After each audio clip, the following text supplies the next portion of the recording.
தாவேகா ஆட்சியில இது போன்ற மாநாடுகள் இனி அதிகமாக நடைபெறும் என்று எதிர்பார்க்கப்படுகிறது. போதகர் மாநாடு அப்படின்னு ஒன்று போஸ்டர் சமூக வலைதளத்துல ரொம்ப பரவலா வைரல் ஆயிட்டு இருக்கு. ஆகஸ்ட் 5ஆம் தேதி இந்த போதகர் மாநாடு நடைபெற இருக்கிறது.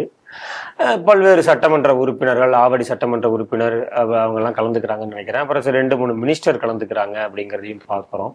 இதுல சிறப்பு விருந்தினராக சபாநாயகர் ஜேசிடி பிரபாகர் அவர்கள் கலந்து கொள்ள இருக்கிறார் அப்படிங்கிறதையும் பார்க்கிறோம். இந்த செய்தி நீங்க எப்படி பாக்குறீங்க?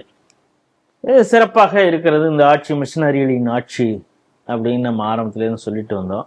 இப்போ திமுக மிஷினரிகள் போட்ட பிச்சையினால் வந்த ஆட்சி அப்படின்னு பார்த்தா இது மிஷினரிகளாலேயே நடத்தப்படுகிற ஒரு ஆட்சி.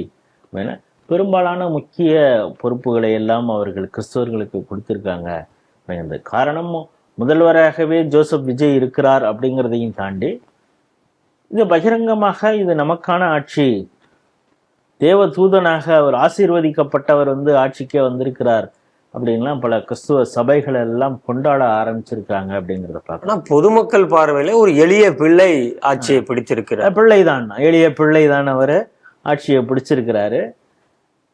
அவர் எளிய பிள்ளைகள் பல எம்எல்ஏக்களாகவும் ஆகியிருக்கிறாங்க அப்படிங்கிறதையும் பார்க்குறோம். இது ஒரு பக்கம் இருந்தா கூட இப்போ சமீபத்தில் ஒரு சர்ச் அவங்க சுயாதீன சபைகள், அந்த அந்த வார்த்தையை நம்ம பயன்படுத்தணும். இந்த வார்த்தை அதிகமாக பயன்படுத்தப்படுவது இலங்கையில். அது இவங்க சமஸ்கிருதத்தையெல்லாம் உள்வாங்கிப்பாங்க, வேதாகமம் அப்படின்லாம். நம்ம இந்த புதுசாக சுயாதீன அப்படின்னு என்னென்னா தனித்தனியாக சர்ச்சு நடத்துவாங்க, சபைகள் நடத்துகிறாங்க.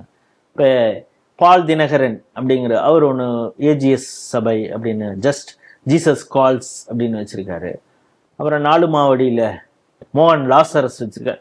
இவங்களாம் தனித்தனி ஒரு கல்ட்டு ஃபிகர் அப்படின்னு சொல்கிறாங்களே. ஏன்னா அவங்க இந்த கல்ட்டு ஃபிகர்லாம் ஒரு இந்துக்களுக்கு மட்டும்தான் சொல்லுவாங்க. நித்யானந்தா இருக்கிறார் பாருங்கள், ஜக்கி வாசுதேவ் இருக்கிறார், ஸ்ரீ ஸ்ரீ ரவிசங்கர் இருக்கிறார். இப்போ இவங்களுக்குலாம் என்னென்னா அது வேற விதமாக நெளிவு சுழிவோட சொல்லணும், சுயாதீன சபைகள் அப்படின்னு.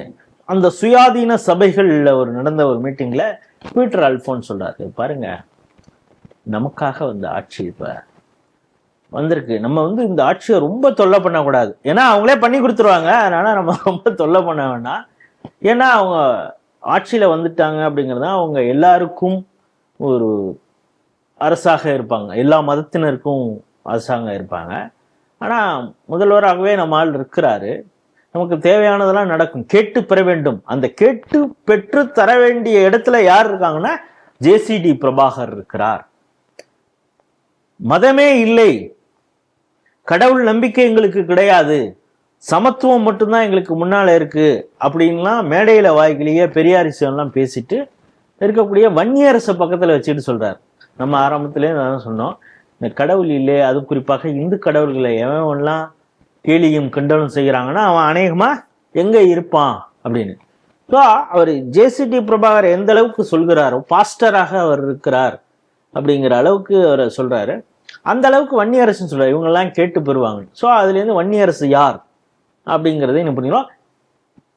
2 எம்எல்ஏக்கள் விசிகால இருந்தாலும் ஏன் வன்னியரசை சூஸ் பண்ணாங்க அப்படிங்கிறதையும் புரிஞ்சுக்கணும். ரொம்ப நாள் வன்னியரசு அந்த கட்சியில இருந்தார் அப்படிங்கிறதுக்காக இல்லை அப்படிங்கிறதையும் புரிஞ்சுக்க வேண்டியதாக இருக்குது.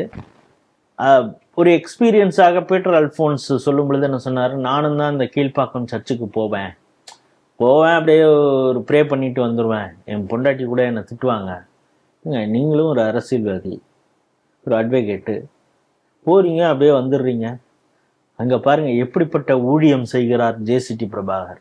அவர் எப்படி ஊழியம் செய்தார் அப்படிங்கிறத அவர் சட்டசபையிலேயே சொன்னது அப்படிங்கிறத பார்க்குறோம். பைபிள் எவ்வளவு விநியோகிச்சிருக்கிறேன், மனம் திரும்புவதற்காக என்னென்னலாம் செஞ்சிருக்கிறேன் அப்படின்னு. எங்களுக்கு இப்படி ஒரு முக்கியமான தருணத்திலே நாங்கள் இருக்கிறோம் அப்படின்னு சொல்லி பழைய ஏற்பாடு புதிய ஏற்பாடை பற்றி எல்லாம் சொல்லி அங்கே இருக்கக்கூடிய அந்த சுயாதீன சர்ச்சில் இருக்கக்கூடிய பாஸ்டர் எல்லாம் பேசுனதை பார்க்குறோம்.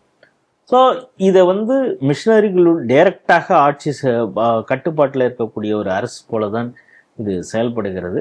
அதனால இது நமக்கான ஆட்சிடா, எல்லா ஃபங்க்ஷனுக்கும் நம்ம யார் வேணாலும் கூப்பிடலாம் அப்படின்னு. அதில் பார்த்தீங்கன்னா லிஸ்ட்லாம் வெளியுறவுத்துறை அமைச்சர்னு ஒருத்தர் இருக்கார், அவர் எந்த நாட்டுக்கு வெளியுறவுத்துறை அமைச்சர்னு தெரியல. இல்ல அது டைப்போ ஏறாரு. அப்ப நமக்கு இந்த போஸ்டர் வந்து நிகழ்விடம் வந்து ஏதோ பெயிண்ட் மாதிரி அடிச்சிருக்கிறாங்க, அது ஒழுங்கா தெரியல. இது சும்மா அடிச்சிருக்காங்களா இல்ல உண்மையிலேயே இப்படி ஒரு, ஏன்னா அவர் பாஸ்டர் யாருங்கிறதெல்லாம் படத்தோட தான் போட்டிருக்காங்க. அதுல வந்து அமைச்சர் பெருமக்கள், சட்டமன்ற உறுப்பினர்கள் எல்லாருடைய பெயர் போட்டு, அதுல வந்து மாண்புமிகு தென்னரசு அவர்கள் வெளியுறவுத்துறை அமைச்சர் அப்படின்னு போட்டிருக்குது. எந்த தேசத்திற்கு யாருக்கு என்ன அப்படின்னு தெரியல. இது ஒரு புதுவாதான வாட்டிகான் அரசுக்கான ஒரு வெளியுறவுத்துறை அமைச்சரா அப்படிங்கிறதெல்லாம் தெரியல. இந்த அரசு இப்படி போயிட்டு இருக்குது. என்னமோ நாங்க மாற்றம் வேணும்னு தானே ஓட்டு போட்டோம், பேரம் பேத்தி சொன்னிச்சு, ஸ்கூலுக்கு போற பிள்ளைங்க சொன்னிச்சு, இல்லாட்டினா நான் பிளேடா கிழிச்சுப்பேன்னு சொன்னிச்சு, அதனாலதான் ஓட்டு போட்டோம் அப்படின்லாம் பல பேர் போட்டிருக்கிறாங்க. இப்ப நம்ம என்ன இதுல இருந்து ஒண்ணு புரிஞ்சுக்கணும்னா, ஜேசிடி பிரபாகராக இருக்கட்டும், இதுல கலந்து கொள்ளக்கூடிய அமைச்சர் பெருமக்கள், எம்எல்ஏக்களாக இருக்கட்டும், இவர்கள் எல்லாம் கிறிஸ்துவத்தை வீட்டில் பூட்டி வைக்கவில்லை. நேரடியாக அந்த போதகர் மாநாட்டிலேயே அவர் வந்து ஜேசிடி பிரபாகர் தன்னை ஒரு போதகர், அவர் உள்ளுக்குள்ளார ஒரு போதகர் தான், அவர் இப்ப சபாநாயகருங்கிற ஒரு பொறுப்பை கொடுத்திருக்காங்க. அதனால அவர் வந்து போட்டியெல்லாம் வைக்கல, அவர் போட்டியெல்லாம் வைக்கக்கூடிய ஆளு கிடையாது. அந்த சாவியோடு திறந்து வைத்த அந்த இதோடைய தான் அங்க நிகழ்ச்சியில கலந்து கொள்ள போகிறார் வந்து வருது. இந்த நேரத்துல தான் இந்துக்கள் விழிப்போட இருக்கணும். நீங்க உங்களுடைய சமயத்தையும் வழிபாட்டு முறைகளையும் வீட்டுக்குள்ளேயே பூட்டி வைக்க போறீங்களா, இல்ல எது நடந்தாலும் பரவாயில்லன்னு இருக்க போறீங்களா அப்படிங்கிறது தான் கேள்வியா இருக்குது. ஆகவே இந்துக்கள் விழிப்போடு இருக்க வேண்டிய ஒரு செய்தி தான் இந்த செய்தி.